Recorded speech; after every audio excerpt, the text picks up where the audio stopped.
Hello বন্ধুরা, আজ বানাবো রুটি বা পরোটার সাথে পরিবেশন করা আলু চিকেনের এক দারুণ টেস্টি রেসিপি। প্রথমেই কড়াইয়ে সর্ষের তেল গরম করে তাতে গোটা জিরে ফোড়ন দিয়ে পেঁয়াজ কুচি দিয়ে ভালো করে ভেজে নেব। পেঁয়াজগুলো ভালো করে ভাজা হয়ে গেলে এতে আদা রসুন বাটা, লঙ্কা বাটা আর টমেটো দিয়ে ভালো করে নেড়ে চেড়ে এতে দিয়ে দেবো স্বাদ মতন লবণ, পরিমাণ মতন হলুদ, জিরের গুঁড়ো আর ধনের গুঁড়ো। এবারে সবগুলো মশলা একসঙ্গে খুব ভালো করে কষিয়ে এতে টুকরো করে কেটে রাখা আলুগুলো দিয়ে ভালো করে নেড়ে চেড়ে এতে ছোট ছোট করে কেটে রাখা চিকেনটা দিয়ে দেব।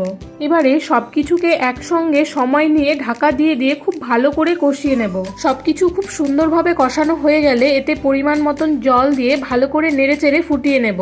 ভালো করে ফুটে উঠলে গ্রেভিটা বেশ ঘন মাখো মাখো হলে আলু আর চিকেনটা ভালো মতন কুক হয়ে গেলে এতে গরম মশলা বাটা দিয়ে নামিয়ে নেব। ব্যাস তৈরি হয়ে গেল আলু আর চিকেনের দারুণ এক রেসিপি। বন্ধুরা, তোমরাও কোনো ডিনারে আমার এই রেসিপিটা অবশ্যই একবার ট্রাই করো।